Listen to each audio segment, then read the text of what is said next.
Before I start this video, let me say Happy Thanksgiving, everybody, and we are in for a week full of rivalries. No, seriously, over half of these games are between division rivals.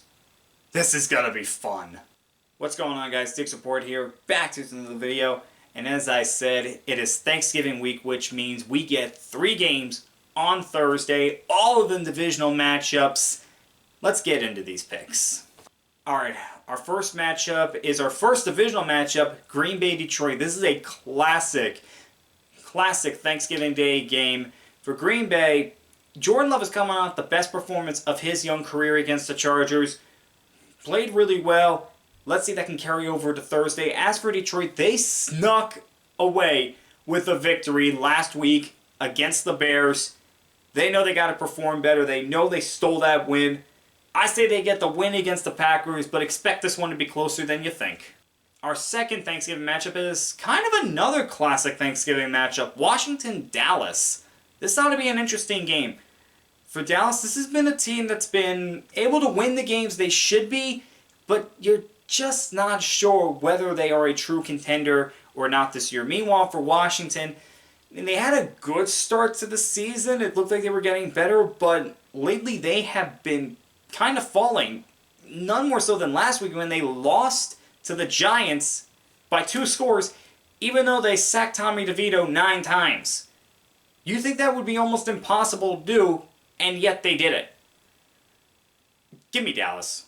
And our third Thursday matchup, San Francisco, Seattle. For Seattle, this is a big game for them. They're coming off a loss to the Rams where, by all means, they should have won that game. But the offense stalled. They got hit with a lot of penalties, and they just faltered at the end. And San Francisco, they got their mojo back. Brock Purdy is coming off a game where he had a perfect passer rating. That's only been done 2 other times. Both times was by a Hall of Fame quarterback. Yeah. 49ers are back. So for Seattle, they've got to win this game if they want to stay in a fight for the division. I got to go with the 49ers on this one. I have to. But for Seattle, you better have a good showing. Not only do we have our 3 games on Thursday, we also have a game on Black Friday. The first time that's ever happened, and it's another divisional matchup. Dolphins, Jets. This one means a lot to the New York Jets. They benched Zach Wilson. Tim Boyle is going to be starting for them. And for the Dolphins, this is also a game where they need to get right. The offense just did not do well against that Raider defense last week. And they're going up against another defense in the Jets that has had its moments this year. So they need to be on the top of their game this week. I'm going to go with the Dolphins over the Jets on this one. But the Jets defense can get to that Dolphins offense. Anything goes. Now time to move on to the Sunday games. New Orleans taking on Atlanta. Desmond Ridder's back as a starter. No idea how this is going to go. We shall see. We shall. Meanwhile, for New Orleans, they are in a fight for this division. They've got to build some wins. Getting a win against a division rival, that's a good way to start. I'm going to go with the Saints. Pittsburgh taking on Cincinnati. Both these teams suffered losses in more ways than one last week. For Cincinnati, not only did they lose to the Ravens on Thursday night, Joe Burrow, he is out for the season with a wrist injury. That's just brutal for them. It is brutal. They are sitting at 500 now. Jake Browning is going to be starting his first career game against the Steelers defense led by TJ Watt. I feel bad for the guy. Meanwhile, for Pittsburgh, they lost to the Browns, and they also fired offensive coordinator Matt Canada.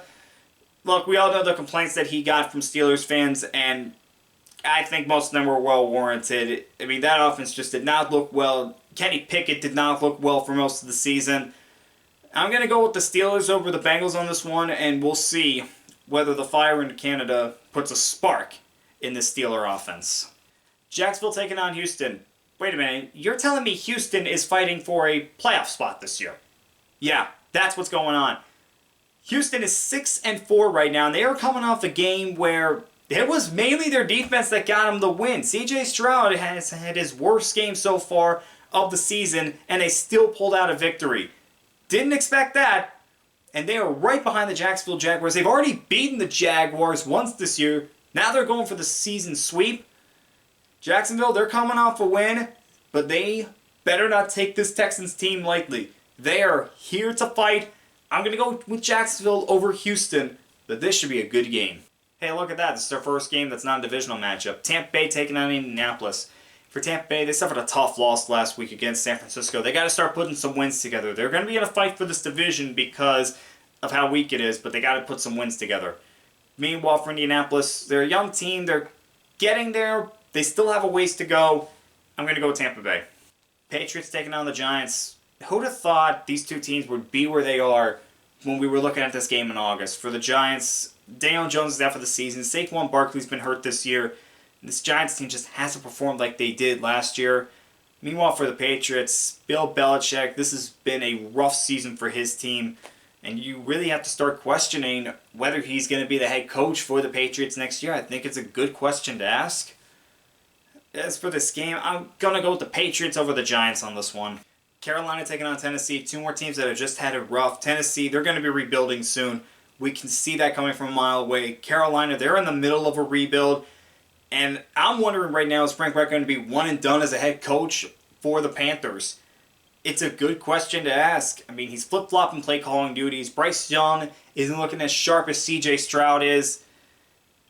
As for this game, I think we're going to go with Tennessee on this one. Rams taking on Arizona. For the Rams, I've mentioned this before. They've had highs and they've had lows. This is really a tough team to figure out where they're going to be week in and week out. But last week's win against the Seahawks was a good one for the Rams. And for the Cardinals, this is definitely a different team with Kyler Murray, but they don't have a lot of talent. They need to rebuild. But having Kyler back, that's big for the Cardinals. I'm going to go with the Rams over Arizona on this one, but really, either way would not shock me. Cleveland taking on the Broncos. For Cleveland, DTR, that was an impressive final drive. And for the Browns defense, they're the reason that they're 7-3 right now. They're the reason that the Browns are in the playoffs if they would start today, and why they're battling for the division and why they have a good shot to get that division. Meanwhile, for the Broncos, they now have the current longest winning streak on the year following their defeat of the Vikings. Didn't think I'd be saying that a few weeks ago, but the Broncos have really picked up their play. Russell Wilson's been playing better. But against this Browns defense, it's going to be tough, and I'm going to go with Cleveland over them.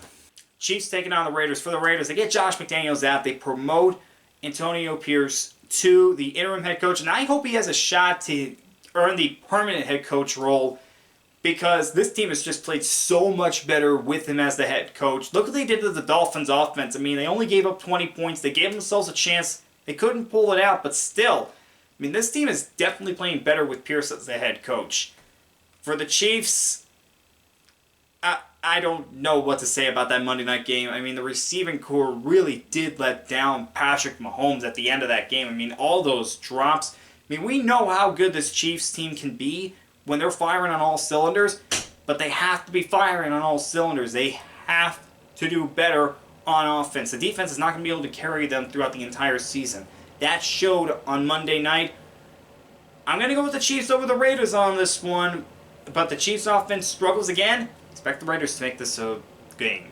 Bills taking on the Eagles. For the Bills, they got a key win last week against the Jets. They're back in the playoff picture. They still have to get some wins together, but this is going to be tough because of this Eagles team. This Eagles team is 9-1 right now. They're my current Super Bowl favorite, and I think a lot of other people's too. And there's a reason for that. They have just been playing good football all year long. When they struggle, they find their way out of it. I mean, there's a reason they're 9-1. So yeah, I'm going to go with the Eagles over the Bills on this one. Baltimore taking on the Chargers. For Baltimore, not only do they have first place in the AFC North, but following the Chiefs' loss to the Eagles, they have the number 1 seed in the AFC. Let's see how long they can hold on to that. Meanwhile, for the Chargers, Brandon Staley's days are numbered. I don't know any other way to say it. His days are numbered, and I think he knows it. Did you see that press conference after the Packers lost? Yeah, that was not pretty. But I will go with the Chargers over the Ravens on this one. Ravens, they're coming out 3 straight games at home, and they have to go to the West Coast. You know how I feel about that. It's kind of tough, I feel, for an East Coast team to travel West Coast or a West Coast team to travel East Coast. So I'm just going to go Chargers over Ravens on this one. We started with an NFC North rivalry. We're going to end with an NFC North rivalry. Chicago taking on Minnesota. Chicago, they should have won that game against the Lions. I think we all know that, but they choked it at the end. Justin Fields, meanwhile, he did put together another nice game. Let's see if he can continue the streak of nice games going and make it interesting for the Bears at the end of the season if they do end up with that #1 overall pick. Meanwhile, for the Vikings, they suffered a loss to the Broncos on Sunday night, but they are still playing good football. And after the way they started, for them to be in the position that they're in, it's pretty impressive. It is pretty impressive. I say they get the win. They rebound against the Bears. And guys, those were my pick for this week. Let me know what you guys think down in the comments below. And as always, I will see you guys next time.